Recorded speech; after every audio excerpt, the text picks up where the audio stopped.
Coming up on Arirang News, South Korea's political leadership agree that scrapping the military intel sharing pact with Japan was the right thing to do. In a meeting Tuesday, they also call for a hike in next year's budget to address concerns including Japan's trade curbs. Consumer sentiment in South Korea falls to its lowest level in 2 years. Concerns rising about the trade conflicts in the region, plus the hit taken by Korean stocks. And U.S. President Donald Trump seeming to remind North Korea of what it stands to gain if it gives up its nuclear weapons, saying again that he thinks North Korea has great economic potential. It's 4:00 p.m. here in Seoul. Thank you for joining us on our afternoon newscast. I'm Devin Whiting. U.S. President Donald Trump has again touted the economic potential of North Korea if it changes its ways. Speaking at the G7 summit, Trump seemed to hint at sanctions relief as long as the regime gets rid of its nuclear weapons. Lee Jae-yong reports. At a press conference alongside French President Emmanuel Macron at the G7 summit in France on Monday, U.S. President Donald Trump once again stressed the amazing economic potential North Korea has yet to realize, while also reiterating his good personal relationship with the regime's young leader. I also say that, by the way, with respect to North Korea. Kim Jong-un, who I've gotten to know extremely well, First Lady has gotten to know Kim Jong-un, and I think she'd agree with me. He is a man with a country that has tremendous potential. Trump also noted North Korea's geographical location between South Korea, China, and Russia, saying that barring flying, the only way to reach the South is through the North. Observers say President Trump's remark about the regime's economic potential seems to allude to the sanctions relief and other economic concessions Washington would offer Pyongyang if it agrees to abandon its nuclear and ballistic missile programs.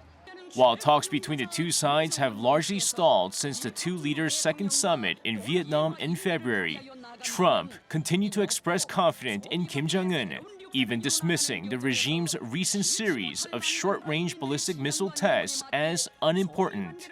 Asked about the possibility of another face-to-face with Kim, Trump said they will probably have one. Earlier at the G7, President Trump made similar remarks regarding the economic potential of Iran if it ends its nuclear program and becomes a responsible member of the international community. Lee Jae-yong, Arirang News. This Thursday, the Supreme Court will make a key ruling on the corruption case that led to the impeachment and imprisonment of former President Park Geun-hye. The question is whether certain actions involving Park and those around her constitute bribery. How long they ultimately spend behind bars will depend on the answer. Our Choi-Young has this report. On Thursday, the Supreme Court of Korea will rule on 3 corruption cases involving former President Park Geun-hye, her confidant Choi Soon-sil, and Samsung Vice Chairman Lee Jae-yong. The hearing will be televised with the audience selected randomly beforehand. Currently, appeals courts have separately sentenced Park to 25 years in prison and her confidant Choi to 20 years behind bars. But Samsung Vice Chairman Lee got his prison sentence reduced on appeal from 5 years to a 2.5-year suspended sentence. The 3 defendants are facing mostly corruption and power abuse charges. And the Supreme Court will rule on some contentious issues that brought all 3 cases to the highest court. Previously, the appeals courts gave different verdicts over whether Samsung gave 3 horses to Choi's daughter in exchange for business favors. The appeals courts for Park and Choi said there was an exchange of favors, but the appeals court for Lee said Choi didn't come to own the horses and there is no exchange of favors. If the Supreme Court decides there were bribes, Park Geun-hye and Choi Soon-sil could face 32 and 23-year prison terms respectively. And Lee would have to seek for a retrial at the appeals court that released him from detention. If the Supreme Court rules that there weren't bribes, Park and Choi will go back to a retrial at the appeals court where they will likely see their prison terms reduced. Or the Supreme Court could say only one of those 2 things, either ownership transfer or business favors, happened, which would send Park, Choi, and Lee all back to retrial at the appeals court. In that case, it'll be some time before there's any final ruling on the corruption scandal. Choi-young, Arirang News. Fires spreading across the Amazon rainforest this summer, spewing millions of tons of carbon dioxide into the atmosphere every day. The leaders of the world's 7 richest countries have vowed to help Brazil fight the fires, recognizing the Amazon as the lungs of the world. Kim Jae-hee has this story. The largest tropical forest in the world has been burning by wildfires for the 3rd week now, prompting world leaders to step up and call for efforts to save what's known as the lungs of the planet. The Amazon fires took center stage on the G7 summit on Saturday local time, as French President Emmanuel Macron declared the situation a global emergency. The Amazon is our common good. The fires affect all of us. Regarding the Amazon, we will not only launch a call, but also launch action from all the world powers present. On Sunday, Macron announced that the G7 had agreed to an immediate fund of at least $20 million to help Amazon countries fight the wildfires and launch a long-term global initiative to protect the rainforest. According to BBC News, more than 75,000 forest fires occurred in Brazil last year, the highest number since 2013. The Amazon rainforest covers at least 5.5 million square kilometers, nearly 25 times the size of the Korean peninsula. The rainforest is known to be home to a unique array of flora and fauna species. The Amazon River provides 20% of the planet's unfrozen freshwater as well. The forest is crucial to regulating global warming, as it absorbs more carbon dioxide and produces at least 20% of the world's oxygen. The fires are not only destroying such important natural asset, but also releasing some 228 megatons of carbon dioxide, the highest amount since 2010. Fires are directly burning into Amazon rainforests, and that releases the carbon stored in those trees. The carbon then enters the atmosphere as carbon dioxide or methane, where it contributes to the greenhouse gases that are causing climate change, bringing us a warmer and a drier planet. International efforts to tackle the flames are ongoing, and amid pressure from the global community, the Brazilian government has deployed some 44,000 troops and military vehicles to help tackle the fires. The cause of the fire is yet to be found, but the scale and scope of the damage have already raised concerns over the impact on climate change and fight against global warming. Kim Jae-hee, Arirang News. Indonesia has announced that it's moving its capital from the crowded megacity of Jakarta to Eastern Borneo. President Joko Widodo made the announcement on Monday, saying that Borneo is the part of the country least prone to natural disasters and is a strategic location at the center of Indonesia. It's the 3rd biggest island on Earth and is home to just 10 million people. Jakarta will remain a financial and business hub, but there are concerns that the move could hasten the destruction of Borneo's rainforests and increase pollution.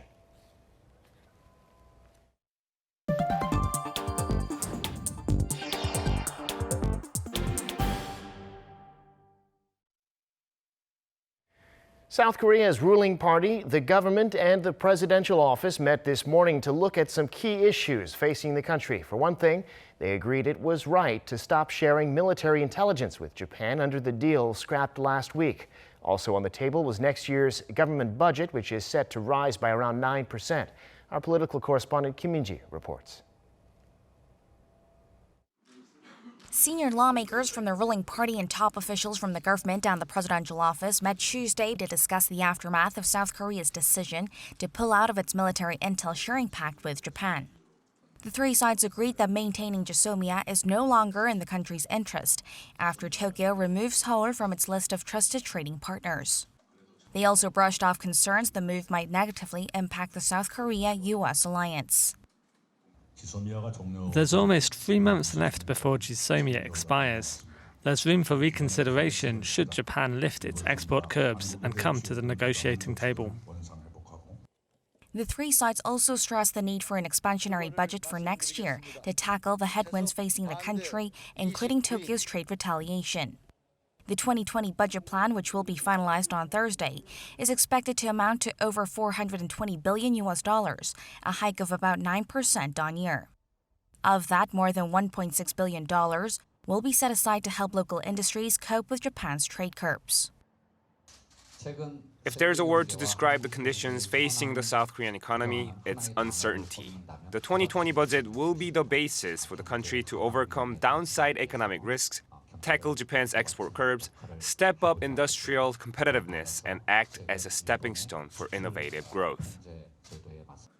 And with the regular session of the National Assembly set to kick off in September, they called for cooperation from the opposition bloc to work on pending bills related to people's livelihoods, as well as next year's government budget. During the final regular session of the 20th National Assembly, our focus will be taking care of people's livelihoods. We have a lot on our plate, including government interpellation sessions, state audits, as well as deliberating pending bills. We'll also do our best to smoothly pass the budget bill to revive the economy. The three sides also called on related government officials to keep close tabs on product supply and pricing stability to ease the financial burden on households ahead of next month's Chuseok holiday or Korea's Thanksgiving. Kim Min-ji, Arirang News. South Korean consumers appear to be losing confidence in the local economy. The Consumer Sentiment Index for August, based on a survey of 2,500 households, fell to its lowest level in more than 2 years. Kim Hae-sung reports. South Korea's consumer sentiment fell near 3.5 points on month to 92.5 in August. According to the Bank of Korea, the index has fallen for a fourth consecutive month. It's at the lowest level since January 2017 and its second lowest since the 2008 global financial crisis. A reading below 100 means there are more pessimists than optimists about the local economy. The central bank attributed the fall to Japan's export restrictions, the escalating U.S.-China trade dispute, sluggish exports, and a worsening stock market. All 6 sub-indices that make up the Consumer Sentiment Index dropped. The sub-index on households' income outlook dropped 2 points to 94 for August, the lowest level since April 2009. The sub-indices on current and future domestic economic conditions also declined to 63 and 66 respectively. Inflation expectations fell to an all-time low of 2%. The sharp fall in consumer confidence comes as Korean policymakers sound increasingly downbeat about the economy. Bank of Korea Governor Lee Ju-yeol had said last week the bank's 2.2% growth forecast for 2019 would not be achievable if exports and investment remain sluggish. Kim Hae-sung, Arirang News. It's time now for an in-depth look at the global markets on this Tuesday. And for that, I'm joined on the line by Mr. Daniel Yu, global strategist at Kiwoom Securities. Mr. Yu, thank you for coming on today. Thank you very much for having me today. So stocks on Wall Street started the week higher after positive comments from President Trump about the U.S. trade war with China. Korean stocks today, too, substantially higher. What's the story there and elsewhere in Asia? Right. Before the market rebounded, the market fell quite sharply on last Friday because of the Xi Jinping and Trump fighting over and raising tariffs. And those kind of news were putting quite negative impact on the global equity market. But right after that, over the weekend, President Donald Trump has said that the negotiation will be starting again. On Monday, the comments were much more clear that China has contacted U.S. trade officials overnight to say that they wanted to return to the negotiating tables. So that kind of raised the possibility of the negotiation happening. Therefore, sentiment improved slightly. But before G7, Trump leaving from that, he said that he will continue to do the 250 billion Chinese products tariff rate from 25% to 30% will be actually happening. And starting the September 1st, the tariff on 300 billion worth of goods will be not just 10%, but maybe it will go up to 15%. So still, there are quite a lot of things that makes investors worry, particularly with this China-U.S. fighting over on trade and continuation retaliatory tariffs happening amongst these countries, and that resulting into inflationary pressure, which also results into the economic possible recession. So this is definitely affecting market to be quite volatile. But nevertheless, sentiment has improved slightly. So therefore, Kospi has increased, rose by 0.5%. Kosdaq was up 0.9. and Nikkei was up 1%, and also China is rising around 1.35% for Shanghai and 1.8% for Shenzhen. Well, staying with China, it was earlier this month that the Chinese yuan broke through 7 against the dollar and is continuing to go up. What does this mean? And for other Asian currencies, how are they affected? Right. It's quite perturbing to see the renminbi depreciating to this much level. We were anticipating that renminbi should appreciate as the Chinese government increases the domestic consumption market, consumer market. And when you increase the domestic consumer market through the boosting measures, you need currency to appreciate in order for it to be less costly. But nevertheless, Chinese government is letting the renminbi to depreciate as high as now 7.17 renminbi to the dollar. That seems to be the record highest level ever. Now, this seems to be that in such that when Chinese government boosting the domestic consumer market, they are allowing domestic players to win the market share rather than the foreign players. And therefore, having the Chinese corporations, the corporate earnings to quite jump through this kind of boosting measures, and the benefit to the domestic boosting is not really going to the U.S. or any other global players. So that's the reason why I think the renminbi depreciation is still allowed. But nevertheless, in a longer term basis, if you continue to depreciate, then the capital outflow will make the Chinese government very uncomfortable. So we do think that they will start to somewhat intervene in terms of the currency depreciating too much. Meanwhile, if the renminbi depreciates, then that is continued to be negative news for Korean won as well, meaning the Korean won will depreciate accordingly as the Korea have high relationship with China. While U.S. putting pressure on many other countries, renminbi depreciation is not making Japanese yen to depreciate. Rather, it seems that the U.S. pressure is making Japanese yen to appreciate, which is quite negative news for the Japanese exporters. So the currency war is here, and everybody is watching out for what kind of the liquidity injection, the rate cuts will be happening over the next several months. Got it. Well, lastly, real quick, bonds, another complicated subject. Korean 10-year bond rate's been quite low for a couple of months. What's happening here? Yes, 10-year bond rate is at 1.22%. 3 years rate is 1.12%. And the call rate, the government call rate, is at 1.25%. So clearly, it's an inverted yield curve. Clearly, everybody's worried about the long-term future of economic growth for Korea, which is coming in at only mid 1% level. Maybe many people are expecting this will continue. Obviously, we need further rate cut, at least by 25 basis points further. On Thursday, I think there's a monetary policy meeting, so hopefully to see the rate cut happening. We'll be watching for that for sure. All right, Mr. Yu, we'll have to leave it there today. Thank you for sharing your insights. Thank you very much. Now, the Seoul-based Korea Institute for International Economic Policy will be hosting a global forum this Thursday on creating a people-centered community for peace and prosperity. Under the title DMZ International Forum on the Peace Economy, some 300 experts from around the world will be gathering in Seoul to discuss the Korean peace process and international cooperation in East Asia. Prior to the forum on Wednesday, some of the participants will visit the border village of Panmunjom and the Joint Security Area. South Korea's new light water nuclear reactor has become the first foreign reactor to earn certification for use in the U.S. The Korea Hydro and Nuclear Power Company announced Tuesday that U.S. regulators have certified the design, known as the Advanced Power Reactor 1400. That certification is expected to give Korea's nuclear power plants a competitive advantage, not just in the U.S., but in other countries too. The APR 1400 has already been exported to the United Arab Emirates and is in commercial operation in Korea.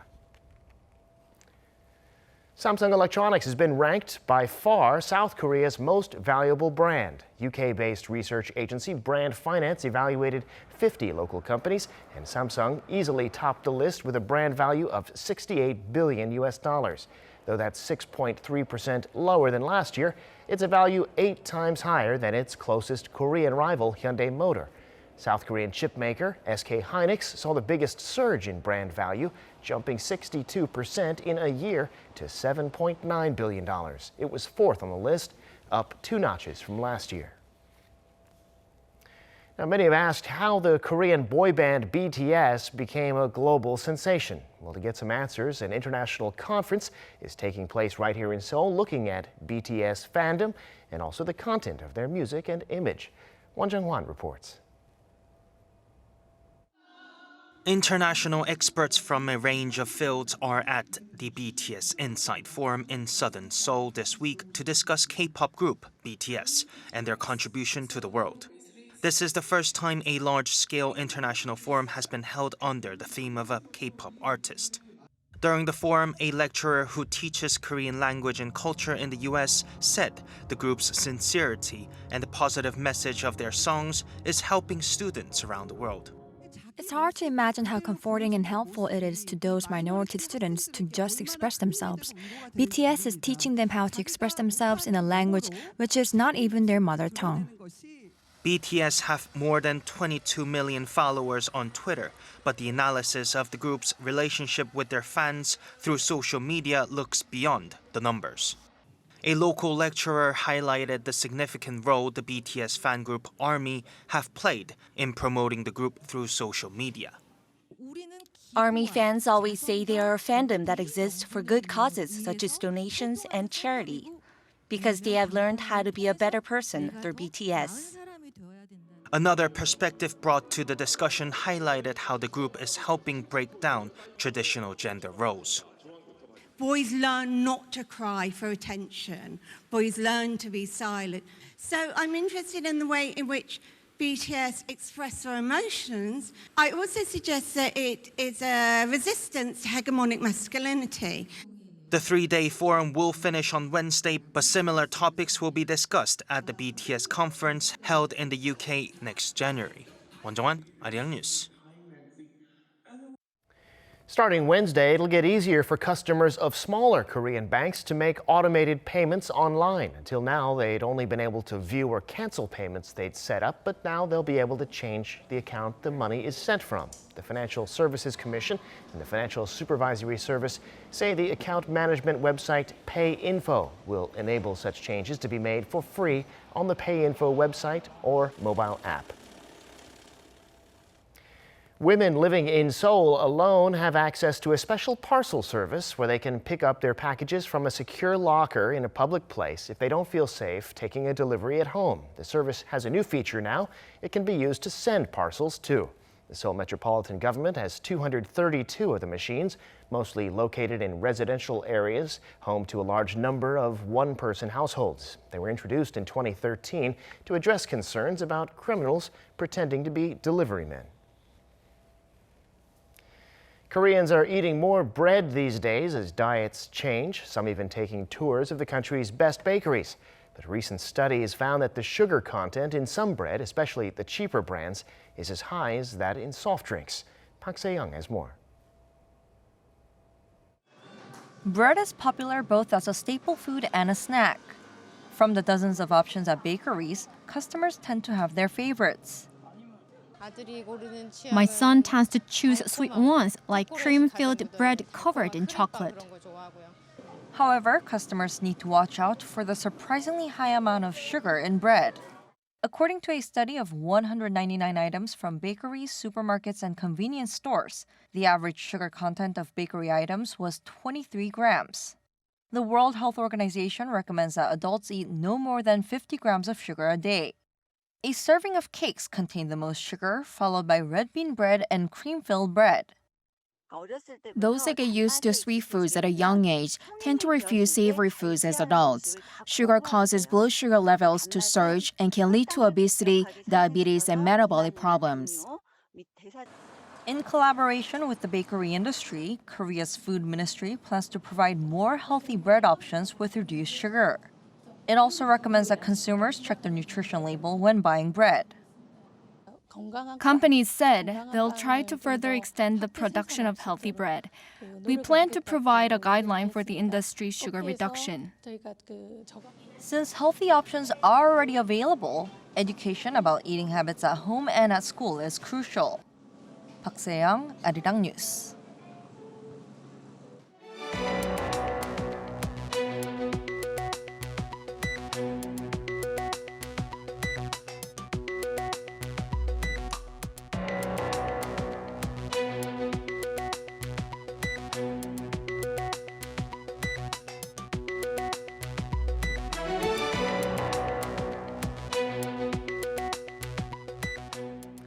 And that brings us to the end of this newscast. Thank you for watching. More live news coming your way at 7 p.m. Korea time.